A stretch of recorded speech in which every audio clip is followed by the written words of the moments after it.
Quando o Espírito Santo deu poderes à igreja para a implementação da grande comissão, formaram-se alguns padrões. Hoje falaremos mais uma vez sobre eles. Um dos padrões estabelecidos no Pentecostes foi o preconceito gerado na primeira geração da igreja. Há vários tipos de preconceitos. Existe o preconceito religioso, o nacionalista, o racial, o social e tantos outros. Encontramos alguns exemplos de preconceitos no livro de Atos. Os personagens do livro de Atos foram pessoas com tantos preconceitos que é até difícil para nós de imaginarmos. Havia, por exemplo, o preconceito entre o judeu e o samaritano. Os samaritanos eram judeus que tinham se casado com estrangeiros, o que era proibido pela lei de Moisés. Muita gente ainda tem esse tipo de preconceito contra a miscigenação. Havia preconceito entre os judeus e os samaritanos que ocuparam as terras de Judá. Lendo o livro de Atos, percebemos que à medida que a igreja cresceu, houve muitos pentecostes e Samaria também teve o seu. Os primeiros cristãos eram judeus e tiveram que superar o seu preconceito natural contra os samaritanos quando foram pregar o evangelho para eles. No capítulo 10 podemos observar como Deus trabalhou essa questão do preconceito em Pedro enquanto Pedro estava tirando uma soneca num terraço. Ele teve uma visão. Ele viu um lenço amarrado pelos 4 cantos e no meio dele todo tipo de animais impuros. Uma voz lhe disse: "Levante-se, Pedro, mate e coma." Mas acontece que aqueles animais eram impuros e proibidos para os judeus e por isso Pedro respondeu: "De modo nenhum, Senhor, jamais comi algo impuro ou imundo." Pedro nunca tinha comido aquele tipo de animal. Foi assim que ele tinha sido ensinado. Isso aconteceu 3 vezes. Na terceira, a voz repetiu: "Não chame impuro, que Deus purificou." Depois disso, alguém bateu à porta. Eram gentios que haviam ficado sabendo que Pedro estava na casa de Simão, o curtidor de couro. Aqueles gentios tinham sido enviados por um oficial romano, um centurião chamado Cornélio, homem muito temente a Deus. Os gentios contaram que, enquanto Cornélio orava, teve uma visão em que foi recomendado que buscasse na casa de Simão, o curtidor, o homem chamado Pedro, porque aquele tal Pedro diria a eles o que deveriam fazer para serem salvos. Pense um pouco em todo o preconceito envolvido nesse incidente. Cornélio, além de ser gentil, era um oficial romano, o que significava um inimigo de Pedro.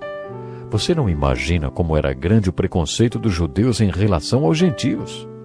Eles se referiam aos não-judeus como cachorros, porque achavam que os não-judeus tinham a mesma consciência espiritual de um cachorro. Os judeus eram proibidos de entrar na casa de um não-judeu. E agora, aquelas pessoas estavam pedindo que Pedro fosse à casa de um não-judeu e ainda centurião romano e dizer o que ele precisava fazer para ser salvo e conhecer o Deus vivo. Dá para entender por que Deus achou que Pedro precisava daquela visão. Ele tinha que ser convencido a entrar na casa daquele oficial romano e dizer o que ele deveria fazer para ser salvo. Como eu gosto dessa história, ela está relatada no capítulo 10 de Atos. Quando Pedro chega à casa de Cornélio, o centurião romano correu e se ajoelhou aos seus pés. Imagine aquele homem ajoelhado diante de Pedro. Pelos escritos originais, temos a ideia de que Pedro deu um empurrão no homem e falou: "Nunca mais faça isso. Eu sou homem igual a você." Pedro não aceitaria honras de Cornélio. Sabe, acho que nós entendemos muitas coisas do jeito errado. Talvez você já tenha ouvido sobre a estátua de Pedro em Roma. Essa estátua já teve seus pés beijados por tantas pessoas que o metal até gastou. Como você acha que Pedro se sentiria com isso, hein? Acho que ele não iria gostar nem um pouco, como ele não aceitou aquela reverência da parte de Cornélio. Ele deu um empurrão em Cornélio e disse: "Sou homem como você." Além da visão, o Espírito Santo também falou para Pedro ir com os servos de Cornélio e não fazer perguntas. Quando eles chegaram à casa do oficial, Cornélio tinha reunido todos os seus amigos e parentes, e aí contou sua história para Pedro. "Há 4 dias eu estava na minha casa orando a esta hora, 3 horas da tarde. De repente colocou-se diante de mim um homem com roupas resplandecentes e disse: Cornélio, Deus ouviu sua oração e lembrou-se das suas esmolas. Mande buscar em Jope a Simão, chamado Pedro. Ele está hospedado na casa de Simão, o curtidor de couro que mora perto do mar. Agora estamos todos aqui na presença de Deus para ouvir tudo que o Senhor te mandou dizer-nos." Pedro prega para a família e para os amigos de Cornélio, e aí entendemos o significado de sua visão. Agora percebo verdadeiramente que Deus não trata as pessoas com parcialidade, mas de todas as nações aceita todo aquele que o teme e faz o que é justo. Ele entendeu que não poderia dizer que ninguém era impuro. Esse era o significado da visão que ele teve. Aqueles animais no lençol representavam pessoas, gentios impuros. Provavelmente, enquanto caminhava para a casa de Cornélio, Pedro já havia entendido o significado da visão, porque assim que chegou, foi logo dizendo: Deus não trata as pessoas com parcialidade. Essa é a mensagem referente ao preconceito e um dos padrões do Pentecostes. Além do combate ao preconceito, o Pentecostes se manifestou de uma outra forma. Pedro começou a pregar e não chegou a fazer um convite porque foi interrompido por mais um Pentecostes. Lemos que, enquanto Pedro ainda estava falando, o Espírito Santo desceu sobre todos os que ouviam a mensagem. Vocês já repararam que a Bíblia sempre fala desceu sobre? Isto é o Pentecostes.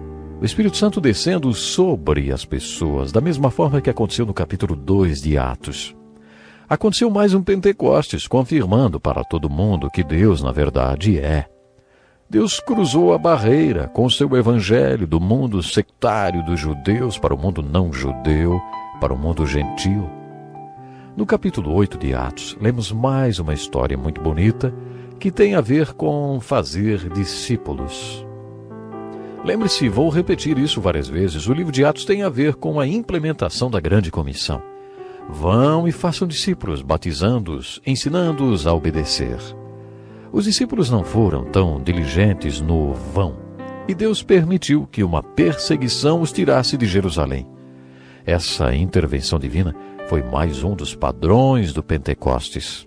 O objetivo dos primeiros cristãos que saíam era fazer discípulos. E você já se perguntou como é que se faz discípulo? O que envolve o fazer discípulos? Quando você viaja e se senta perto de alguém, você fica com aquela lembrança, aquele peso da responsabilidade de obedecer à grande comissão, de fazer discípulos? Você não fica se perguntando se aquela pessoa sentada ao seu lado vai se tornar um discípulo? Você leva a implementação da grande comissão a sério? Você já orou pedindo a Deus que use você para fazer um discípulo? Você está lembrado que a grande comissão envolve um imperativo, uma ordem, o façam discípulos, e 4 gerúndios, indo, pregando, batizando e ensinando. Você sempre estará indo, pregando, batizando e ensinando, mas o seu objetivo é sempre fazer discípulos. Você sabe como fazer discípulos? O capítulo 8 de Atos conta a história de Filipe, eleito para ser um dos primeiros diáconos que cuidaram da administração da igreja. Aparentemente, Filipe atravessou do lado prático para o lado pastoral da igreja, quando recebeu o dom do evangelismo necessário para se fazer discípulos. Filipe foi para Samaria, onde teve um ministério muito frutífero, pregando e vendo um samaritano depois do outro se tornar discípulo. O Espírito Santo veio sobre Filipe enquanto ele estava nesta cruzada evangelística em Samaria e lhe disse: vá para o sul, para a estrada deserta que desce de Jerusalém a Gaza. Ele poderia ter dito: mas, Senhor, os evangelistas não saem para o deserto. Eles vão para os centros populosos, onde há milhares de pessoas para ouvir a pregação logo no primeiro dia. O que é que eu vou fazer no meio do deserto? Eu preciso fazer discípulos e no deserto não tem ninguém para se tornar discípulo.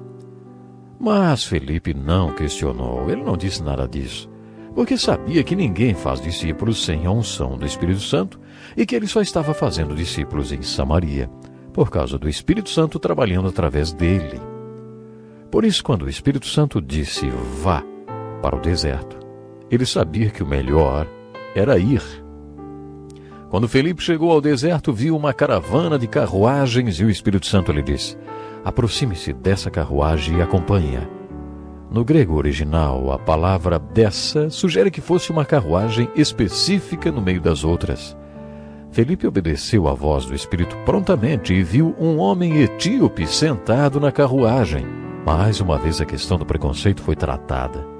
Esse etíope era um político, tesoureiro de Etiópia, provavelmente um líder político lendo o livro de Isaías. Talvez ele tivesse viajado por todo o caminho da Etiópia para Jerusalém em busca de algo que saciasse a sua fome espiritual. Talvez ele não tivesse encontrado nada além do livro de Isaías que estava lendo no caminho de volta. Ele já estava quase no fim do livro, no capítulo 53. Você que estudou o livro de Isaías conosco sabe que esse capítulo apresenta o Evangelho de Cristo. É nesse capítulo que encontramos a passagem: todos nós, tal qual ovelhas, nos desviamos e cada um de nós se voltou para o seu próprio caminho, e o Senhor fez cair sobre ele a iniquidade de todos nós. Felipe ouviu o etíope lendo essa passagem e perguntou: o senhor entende o que está lendo? E o etíope respondeu: como posso entender se alguém não me explicar? Aí então Felipe subiu na carruagem e começou a ler as escrituras com ele. O etíope perguntou: de quem o profeta está falando? De si próprio ou de outro? Lemos que aí Felipe, com o dom do evangelismo, falou de Jesus e do evangelho para aquele homem até que ele tomasse uma decisão. Fazer discípulos envolve levar as pessoas a tomarem uma decisão. Depois de ouvir o evangelho, todos devem responder a pergunta: você crê ou não crê no evangelho? Você está ou não está disposto a assumir um compromisso com o evangelho? Felipe chegou a este ponto quando mencionou o batismo para aquele homem. Este capítulo, além de mostrar como fazer discípulos, também nos mostra qual é o propósito e o significado do batismo nas águas. Infelizmente, já está na hora de finalizarmos o programa de hoje. O fato mais marcante dessa história é a obediência de Felipe ao Espírito Santo. Pense nisso.